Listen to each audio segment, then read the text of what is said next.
Hey folks, is Buddhism true? Well, here's the answer. Why Buddhism is True, a new book out by Robert Wright that we're going to discuss on our channel today. Should be of interest to a lot of us, and so stick around, coming right up.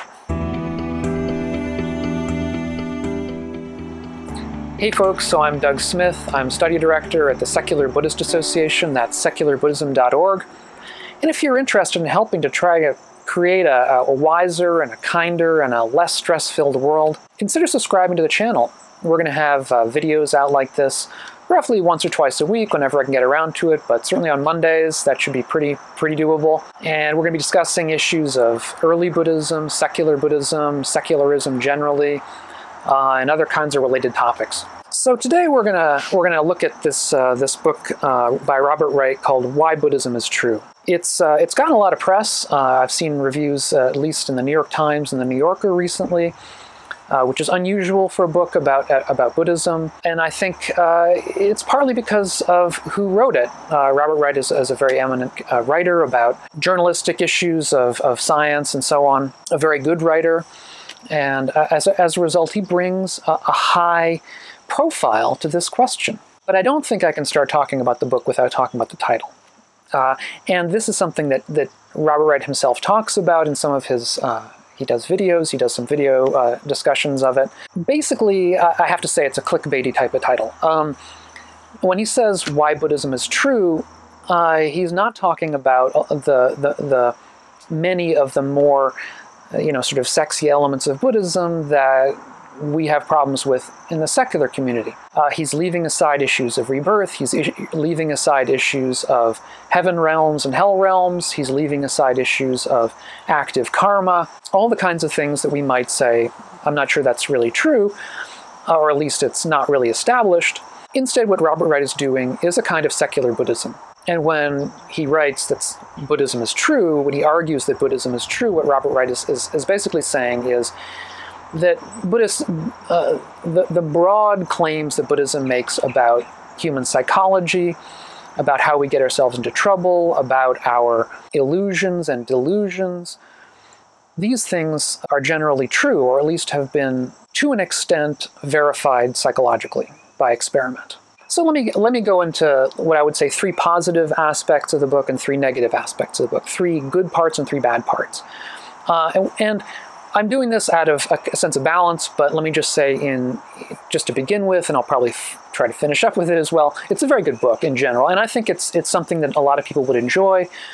It's generally very, very readable. In fact, this is going to be my first point. Very readable, very approachable. He's a very good writer. His writing has a kind of clarity about it. Also, it's very personal. It includes a lot of his sort of personal history with meditation, with going to retreats, with the kinds of things that he found on retreats, and that's also very interesting and very informative, whether from a secular or traditional background. Now, the second thing, which I think is very, very good in the book, is that he has what I would call a psychological or an emotional understanding of shunyata, or emptiness, which is a concept found mostly in later Buddhism. This is something he doesn't really get into, but emptiness is not something we find in quite that context in the early texts. This is something that develops in the later tradition. This notion that the entire world, the entire universe is empty, and the notion that emptiness is something that pervades everything, as almost a kind of substance or lack of substance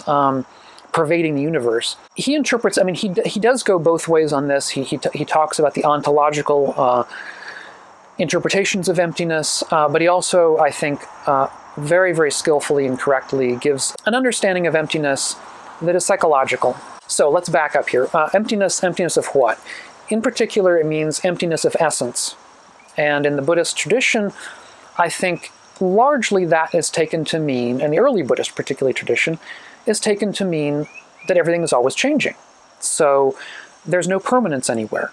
You may think that, you may approach a table or a chair or ownership of something as though there were something permanent there, but everything is always changing, decaying, turning into something else.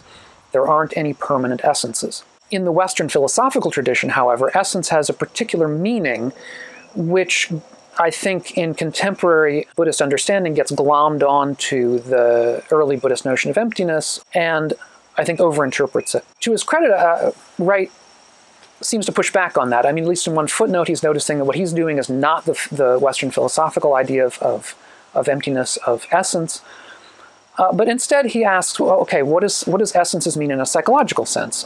It has to do basically with emotional resonance. We find essences in things, in paintings, in our friends, in our family, in terms of emotional resonances with them, that we see them not simply as objects. We see a painting, we see the Mona Lisa not simply as an object, but as a certain particular thing with a particular essence that has a particular history.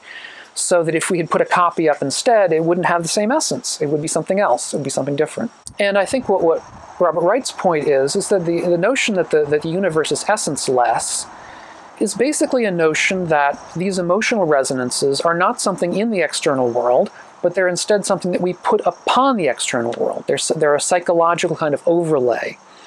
If you like, they're a kind of illusion.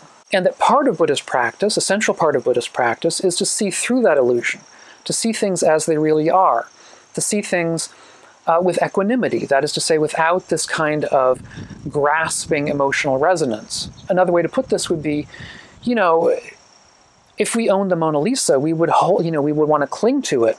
But if we were told, no, that's not really the Mona Lisa you're clinging to, it's just a particularly good copy, all of a sudden we would not hold it with the same kind of grip. And that's the kind of approach we should have to the world in general. Now, the third, I think, major benefit of this book is that it gives a good, and this is something that I think will be of interest to everybody in the audience, it gives a very good secular understanding of the Buddhist message. It talks about Buddhism in terms of how we should approach the world psychologically, in terms of the way that we should make the world a less stressful place for ourselves, basically in making the world a place in which we can live in a wiser way, in a kinder way with other people. And to that extent, I think it's a very, very good kind of, if you like, introduction to secular Buddhism or to secular thinking. Now, three problems. I think one of these is relatively major, the other two are perhaps a little bit more minor. I think the major problem with the book is that one of the ways in which Robert Wright talks about early Buddhism being true, or Buddhism being true, is that it's borne out by evolutionary psychology. And this is a big deal for him because he's written books about evolutionary psychology. It's something that he's particularly invested in and interested in. While I am generally sympathetic to a lot of the claims of evolutionary psychology, I mean, I do think that our brains are evolved, our minds are evolved things, and so many of our impulses exist because of our evolutionary history, because we're animals, frankly. Nevertheless, there's a lot of what passes for evolutionary psychology that is scientifically questionable, and that if you ask a lot of scientists, biologists, psychologists, it's not looked upon as being true. It's looked upon as being, for want of a better word, a just so story.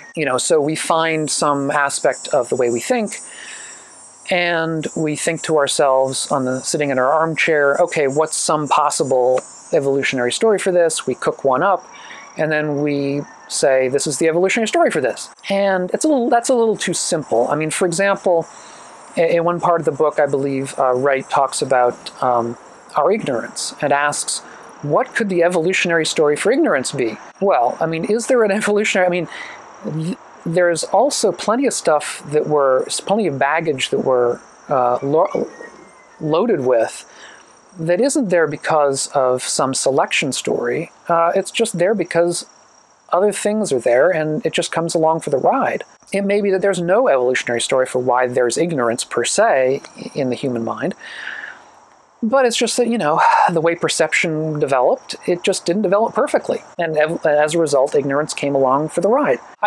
My general point here is that I think he takes the evolutionary psychology story a bit too seriously, and I don't think it's necessary for his story about Buddhism.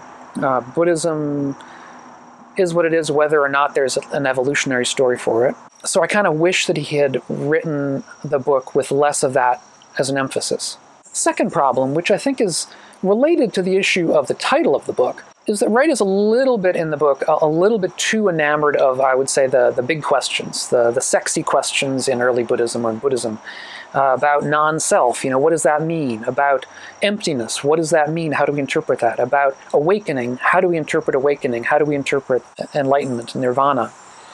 And he spends a lot of the book on those questions. And to his credit, I think that is one of the things that gets people involved. It gets people interested. Those are the questions people want to have answered. Perhaps that's why he's gotten as much press as he has for the book. But on the other hand, once again, I sort of wish that he had put those a little bit more on the back burner. They're questions that it's hard to answer because they're so big. If one was going to really get an answer to what these mean in the Buddhist tradition, or even the early Buddhist tradition, which is big enough, it'd take a lot more work. In particular, the issue of non-self is a very complicated issue, which I don't think he gets into all of the nuances of. The issue of emptiness, once again, same thing.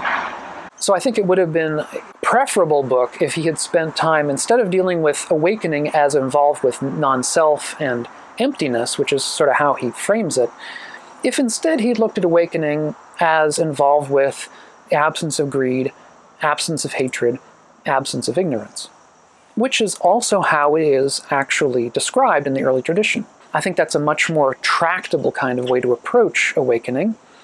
In fact, it's the way I approached it in an earlier video, which I'll try to link to up here. And not incidentally, it's actually more tractable with a secular kind of approach. And the third problem is one that I've just actually mentioned, which I will now describe again, is that he frames awakening in ontological terms, largely. In terms that have to do with emptiness, that have to do with the non-existence of a self. And I get, to be fair to him, there certainly are many passages in which you can read it that way. But there are also passages in which awakening becomes a more down-to-earth kind of process, a process in which we can understand it in more gradual terms.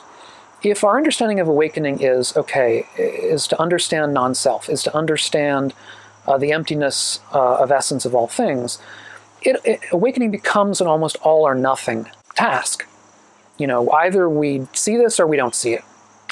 If we don't see it, we're nowhere. And if we see it, we're already there. That can be one of the problems with that kind of approach to awakening. I think if we understand awakening as a gradual diminution of greed, of hatred, and of certain kinds of delusions, among which are these, we can understand it in more gradual terms. That it isn't an all or nothing kind of process, but it's rather a stepwise path down which we walk. And while we may not be awakened, insofar as we are less prone to these kinds of problematic states of greed and hatred and delusion, we're farther along than we were before. But in any event, that's a short kind of review and introduction to this new book out by Robert Wright, Why Buddhism is True. And I think those of us who are secular Buddhists, secular practitioners, will find a great deal of interest in this book. It's worth reading. I recommend it.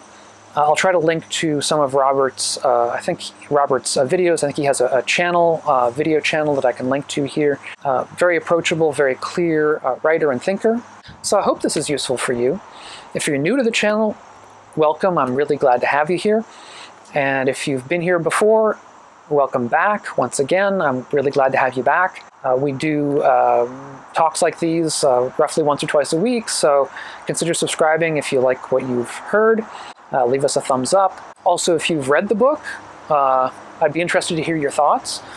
If you're thinking of reading the book and want to hear more about it, leave me a question or I or other people can answer. That would be great. And so anyway, I hope that was useful, and we'll catch you the next time around. Bye-bye.